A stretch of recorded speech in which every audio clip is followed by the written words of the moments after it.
보험 소비자의 권리를 지켜드립니다. 허인태 신호입니다.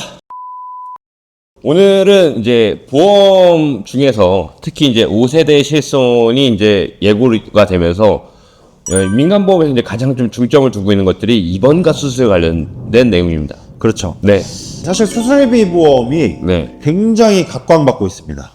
왜 그렇죠? 이유는 뭐냐면 네. 수술비 보험이야말로 네. 실손의료비 보험만큼 보장 범위가 넓은 상품이기 때문입니다. 그죠. 이유는 뭐냐면요. 예를 들면 이런 겁니다. 실손의료비 여러분들도 영상 보시는 분들도 아시겠지만 네. 입원의료비, 통원의료비 앞에 네. 상해 질병이라는 말이 붙습니다. 네. 네, 이런 형태의 약관을 가진 상품들을 네. 포괄주의 약관이라고 하는데 네. 이거 뭐냐면 약관에 요만큼 안 되는 거 써 있는데 이거 빼고는 다 보장해 줄게. 네. 이런 형태가 이제 보통 이 실손의료비 보험이 가지고 있는 형태거든요. 네. 근데 이것과 동일하게 약관을 가지고 있는 게 바로 이 수술비 보험거죠. 네, 이유는 뭐냐면 진단비 보험 같은 경우에는 진단만 받아도 보장이 되잖아요. 그죠. 근데 수술비 보험 같은 경우에는 진단을 받고 네. 수술까지 해야 보험금이 지급되는 보험이기 때문에 네. 비교적 진단비 보험에 비해서는 보험금 받기가 까다롭지만 네. 보장 범위는 대신 그만큼 넓은 보험인 거죠. 그리고 진단비보다 수술비니까 보험료는 좀 더 저렴할 것이고. 그렇죠. 제가 단장님하고 이 축구하다가 쇄골 분쇄골절이 나가지고 수술 한번 해보니까 그렇죠. 네, 실비만은 안 되겠더라고요. 어렵죠. 네, 그리고 수술이 좀 뭐랄까요, 고난이도 수술이 되면 될수록 수술비 보험들은 더 빛을 발하는 것 같아요. 네. 맞습니다. 근데 이런 수술비 보험들을 우리가 이제 누구나 하나쯤 다 가지고 계실 텐데 여기서 마찬가지 분쟁 사례가 많이 발생하고 민원이 발생하는 것들이 있는데 대표적인 것들이 어떤 용어에 대한 혼동인 것 같습니다. 어떤 것들이 있을까요? 보통 이제 우리가 수술의 정의라 하면 약관을 읽어보시면 네, 절제나 절단 등의 네, 조작을 가하는 것을 네, 동반한 것. 네, 네, 요걸 이제 수술이라고 얘기를 하는데 네. 약관에서는 크게 네 가지로 구분을 하고 있습니다. 절제, 절단, 흡인, 네. 천자 이렇게 네 가지로 구분을 하고 흡인 같은 경우에는 우리가 뭔가 주사기를 꽂아서 이렇게 빨아들이는 거. 그렇죠. 네, 천자 같은 경우에는 체액을 넣거나 네. 빼는 것들을 우리가 천자라고 얘기를 하는데 네네네. 이 흡인과 천자 같은 경우에는 네. 수술에 해당이 되지가 않죠. 그쵸. 행위에 대한 용어들만 정확하게 알아도 수술비를 좀 더 쉽게 바라볼 수 있을 것 같아요. 네. 네. 그런데 제가 실제로 마주쳤던 고객님들도 네. 어떤 걸 이제 민원으로 많이 거시냐면 네. 관상동맥 조영술이라는 게 있어요. 조영술. 네. 네. 조영술. 네. 이제 술이라고 써 있으니까 네네네. 마치 느낌이 이거 수술비 한번 청구해 볼 만 하겠는데? 네. 이런 느낌이 좀 든다는 거죠. 그렇죠. 그리고 그게 흔히 하는 게 아니고 보통 이제 큰 병원에서 하니까 네. 자기 입장에서는 어쨌든 뭐 큰 어떤 의료행위를 받았다고 생각을 하니까요. 네. 네. 근데 이것도 오해를 하시면 안 되는 게 네. 관상동맥 조영술이라는 것이 어떤 것이냐면 네네. 심혈관이 막혀 있는 부분들을 네. 이제 체액을 삽입해서 흘러다니는 모습을 보면서 네. 이게 막혀 있는지 뚫려 있는지 어디가 좀 좁아져 있는지 이런 것들을 확인하는 게 관상동맥 조영술이거든요. 네네네. 그래서 보통 이제 심근경색이라던가 뭐 협심증이나 이런 것들을 발견할 때 쓰이는 네. 의료기법 중에 하나인데 네. 이 관상동맥 조영술에는 네. 절제나 절단이 동반되지는 않는다.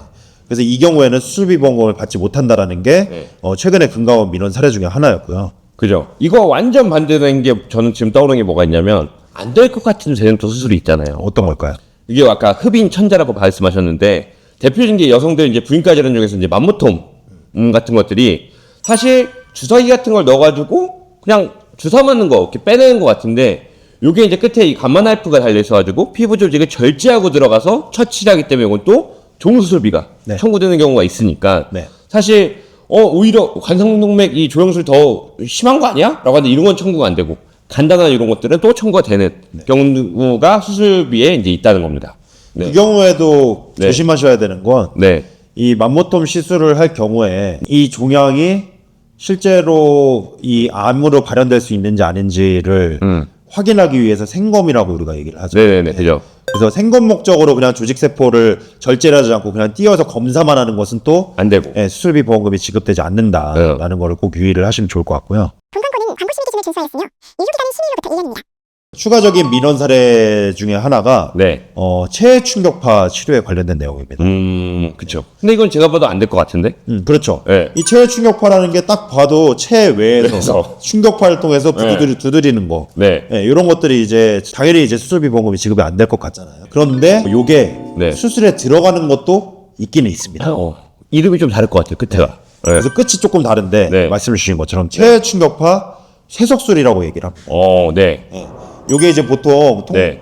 이 담낭에 담석이 생긴다거나 요로결석이라든가 네. 이렇게 돌이 생겼을 때 그 돌을 두드려서 이렇게 밖으로 이제 빼내는 것들이 이 체해 충격파 쇠석술이라고 얘기하는데, 이 경우에는 또 체해 충격파 쇠석술이 수술에 들어갑니다. 이거는 이유가 또 있는데요. 이 수술비 약관을 보시면 절제나 절단 등의 조작을 가한 것이라고 써 있고, 네. 그렇지 않더라 하더라도 네. 신의료기술평가위원회로부터 최신 수술 기법으로 치료 기법으로 인정받은 것은 수술에 포함이 네. 된다라고 써 있습니다. 그쵸. 그래서 이 체해 충격파 쇠석술 같은 경우에는 또 수술에 포함이 되는데, 금융감독에서 그렇게 이제 규정을 했는데. 네. 그런데 네. 여러분들이 가입한 보험에서는 통상 체해 충격파 쇠석술이 보장이 안 됩니다. 이유는 뭐냐면 네.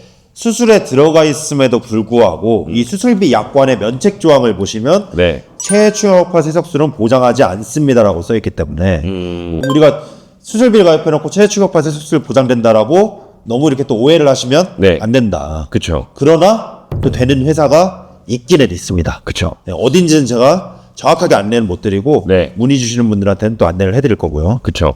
아마 용어에서 오는 혼동이 좀 큰 것 같은데, 이런 것들처럼 사실 우리가 뭐 약제 주입술, 우리 대표적인 이제 분양 사례가 이제 아바스틴 같은 것들, 그 다음에 뭐 주사술 같은 경우들도 수술로 오인하는 경우들이 있는데, 이런 것들은 수술에서 보장하지 않는 경우가 대부분이다. 네. 라는 거니까는 아까 말씀드린 것처럼 절제와 절단, 그리고 흡인과 천자와 같이 약관상에서 수술을 인정하는 항목들인지를 정확하게 알고 보험금을 청구하는 것이 합리적이겠다라는 말씀을 드립니다. 네. 그리고 이제 세 번째로 금감원에서 얘기하는 내용 중에 하나는요. 네. 종수술비라고 하는 보험들이 있어요. 네, 이제 네, 네. 많이들 가입을 하셨을 건데 보통 1에서 5종 수술비, 1에서 7종 수술비, 1에서 8종 수술비, 수술비도 다양하게 정말 많습니다. 네. 특히 종수술비 같은 경우에는 네.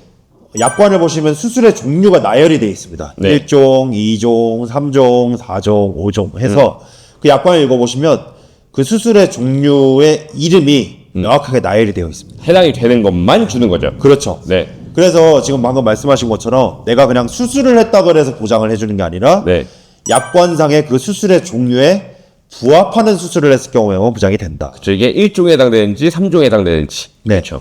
그런데 뭐 예를 들어서 피부 박리술을 했어요. 네. 근데 내가 약관에 안 써있는데 보험금 청구한다 그래서 그 보장이 되냐? 안 된다. 그렇지 않다라는 거죠. 네. 그래서 그 종수술비 관련해서는 수술명이 일치하는지 꼭 한번 비교를 해보시면 좋을 것 같습니다. 그러니까 사실 우리가 수술의 일반 입장에서는 다 이게 어려운 의료용어니까 모를 수 있지만, 사실 생각보다 많은 그 수술들이 보장이 되는 특약이기 때문에 사실 저는 종수술은 우리가 보장 적용만 좀 필요한 특약이지 않나라는 생각을 해봅니다.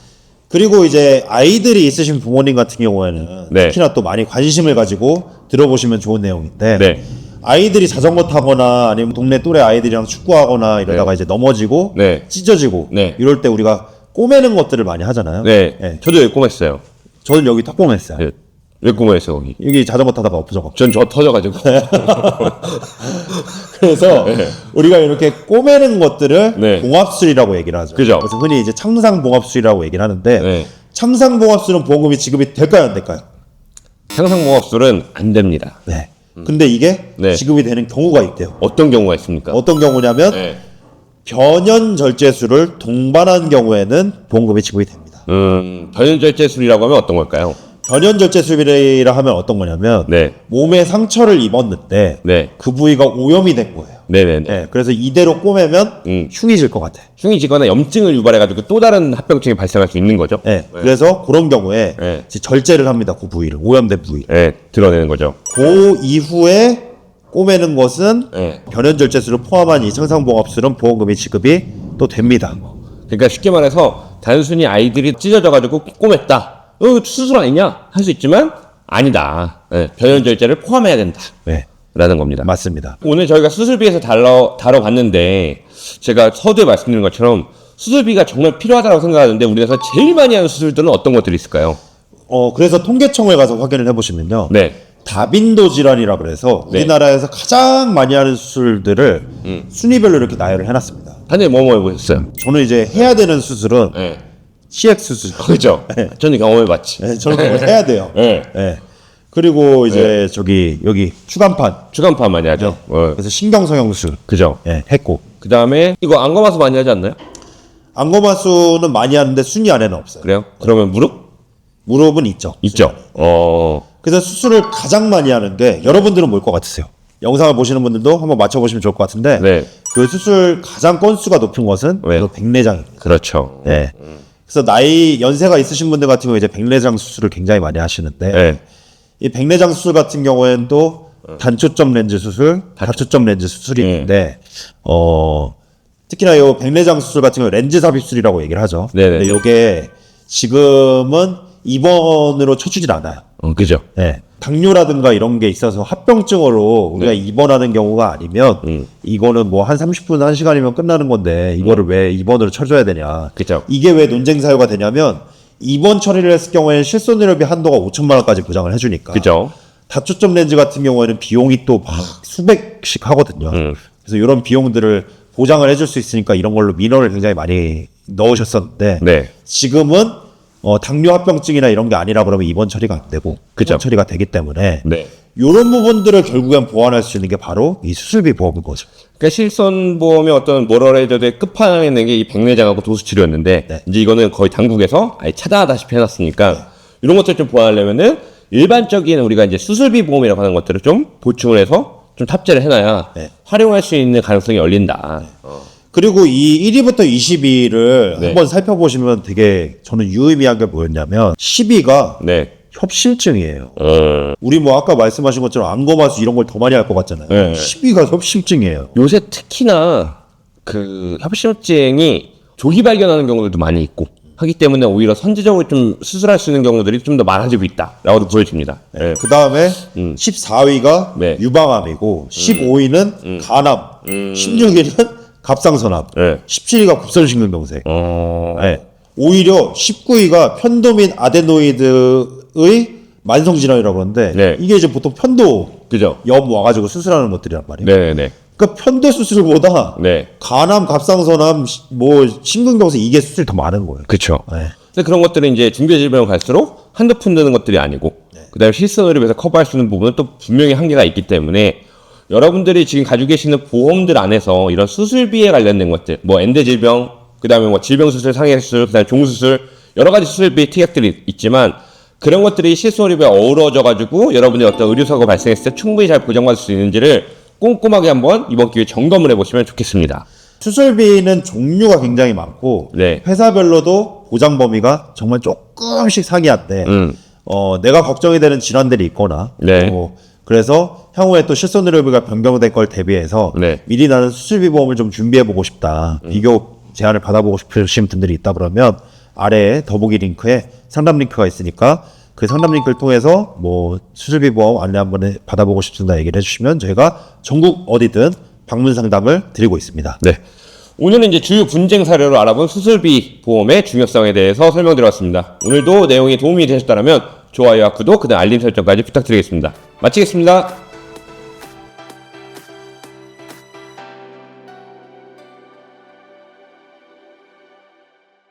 본 광고는 광고 심의 기준을 준수하였으며 유효기간은 심의일로부터 1년입니다.